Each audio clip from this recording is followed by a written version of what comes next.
I'm not sure if it's good news or bad, but having spent time with the man who sings He Wants to Entertain Us All, I can tell you there are actually two Robbie Williams.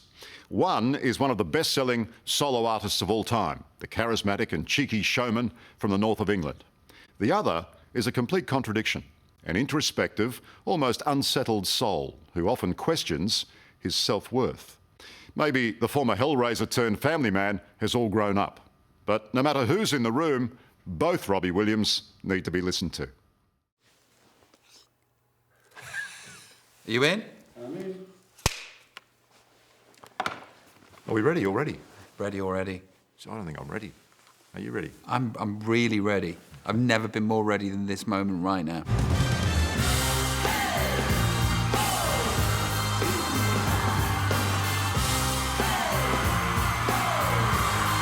Robbie Williams is always ready to entertain. For the best part of 3 decades, he's strutted the stage. The boy band heartthrob who became one of the greatest showmen of his generation. Welcome to the heavy entertainment show. I'm a volcano that's about to blow. Welcome to the heavy entertainment show. This is how I like to say.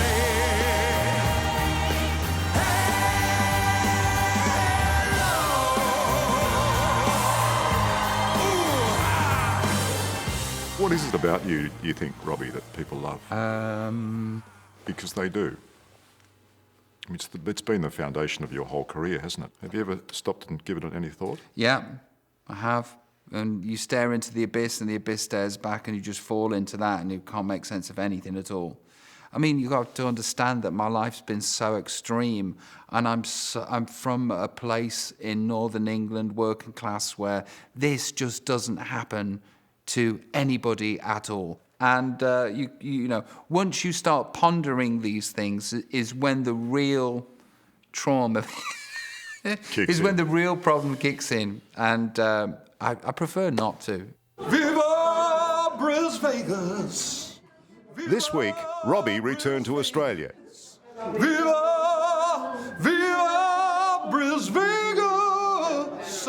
Channeling the king, ready to put on a show. Elvis, grant me the serenity to accept the things I cannot change. Courage to change the things I can.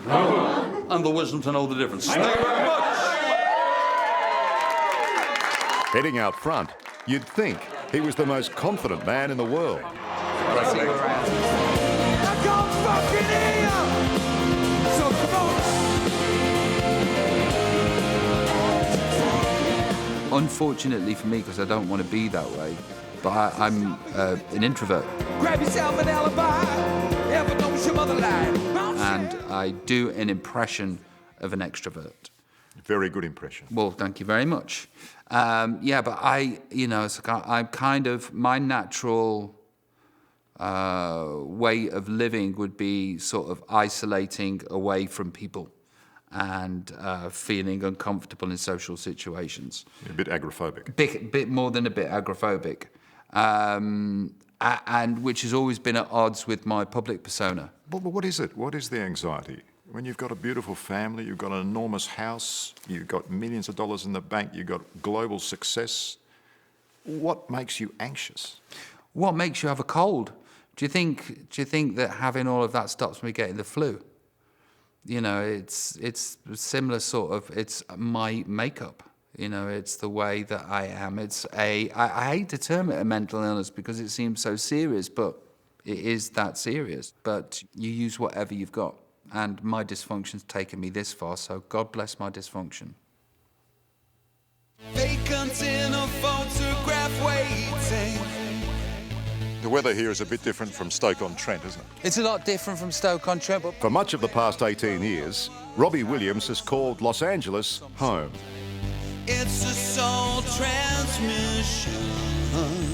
But this is the first time he's stood under those famous white letters.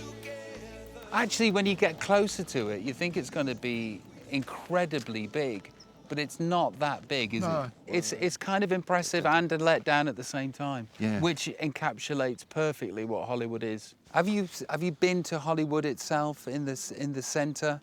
You Yeah. mean the Hollywood Walk of Fame? Yeah. Which is just down there, isn't it? Yeah. Yeah. I mean, I don't want to stop people getting on planes and coming and travelling, seeing it, but it's, as Trump would say, it's a bit of a shithole.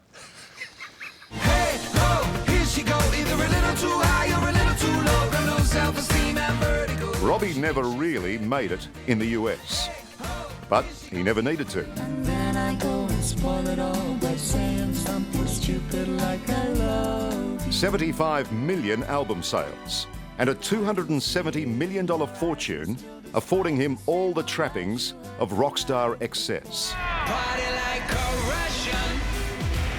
End of discussion. Dance like you got concussion. Oh. Your house has, correct me if I'm wrong, 22 bathrooms. Yeah. Now, you got to be kidding. Who uses 22 bathrooms? 22 people that are at the house at the same time, you never know. Well, on a curry night. Well, you know, if they pick up a bug or whatever, and there's 22 of us, and can you imagine how embarrassing it would be for the host or the person that actually shit in their keks just because we didn't have that extra toilet? Yeah, you're never more than a few steps away from the dunny. That helps my life. How you doing, buddy? Yeah, I do good. Robbie got his sense of humour and his entertainer genes from his dad, Pete. Sweet Caroline. Good times never seem so good. So good. Once estranged, father and son now enjoy performing together at Robbie's shows. How good is it for you now to see him on stage? I can't begin to tell you what it's like. It's such a pleasure. It's the easiest job I've ever had, being on stage with him, and I get a big kick out of watching people watching him. Thanks, Papa. I do, yeah. Of course I do. And I was a good boy, wasn't I? Yeah, you were. We had some good times together. We had Just- amazing times. But Yeah. it was only like when I turned 17, 18 that I went mental. Yeah. But before that, you were quite you normal. wouldn't have guessed that Yeah, that lad no. would grow up to be that bloke. No, never. Good times never seem so good. So good. So good. In the 1970s, Pete was a stand-up comedian on the club circuit of northeast England, where young Robbie first got bitten by the showbiz bug. Sweet Caroline.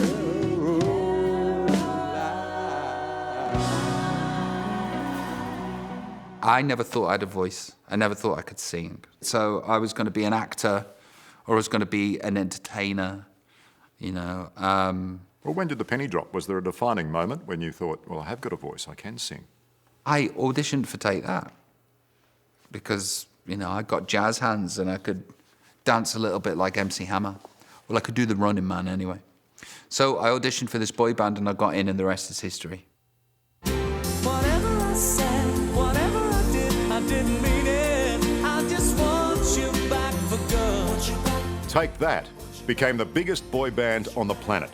But Robbie wanted more. Baby, just tease me, got no family plan.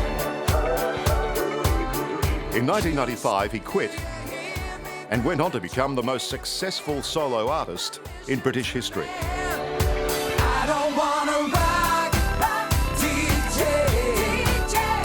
but you're making me feel so nice. Well, my mum said it'd be really uncouth of me to talk about money, but I'm rich beyond my wildest dreams. If I ever hurt you, your revenge will be so sweet because I'm scarred. Without your song, I come undone. There's a time in my career where I was just blessed with, could not do anything wrong. And, you know, it's like stepping up to the pool table and you know you're not going to miss, and you don't. Everything's going your Yeah, way. and then all of a sudden, chink, and you get a little bit older, and you release that record, and that record's not right, and then you start second thinking yourself. It's a lot of pressure. Is a lot of pressure, and you know, there's this whole, let's call it the Titanic. You know, there's this whole ship that is the Titanic. I'm the captain. Literally, the captain of the Titanic came from Stoke-on-Trent, just like me. And you're trying to not crash into the iceberg.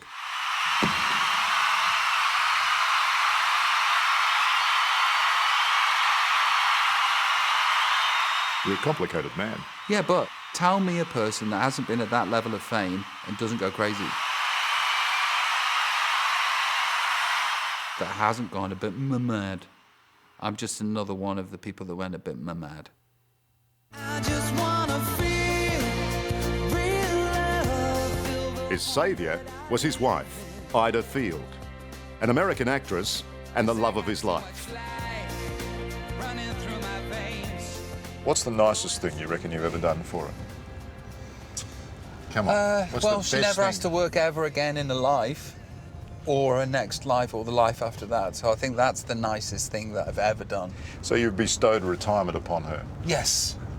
That's Yeah. the nicest thing you've ever done. The nicest thing that I've ever done. This is for your babies and for our babies.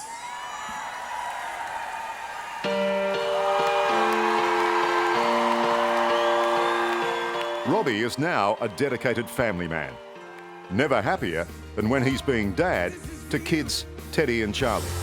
I love my life. I am powerful. I am beautiful. I am free. But given the choice, you'd rather stay home. Given the choice, I would always stay home. But I have fun being that person too. And through it, oh, she offers me protection. For all of his insecurities, at the age of 44, Robbie Williams' star power is undisputed. And down low, wherever it may take me. Entertaining an audience has always come easy. Battling his demons remains a daily struggle. She wants to save me. Troxy. Today, I'm all good. The rest of my life, I don't have to worry about. So one day at a time. It's an old adage and it's cliched, but it's cliched for a reason and it really works. It's not all about mental illness and self-doubt and self-hate. You know, there's a lot of levity and whimsy in my life too that I also embrace and love. And my wife's a huge part of that. My children are a huge part of that.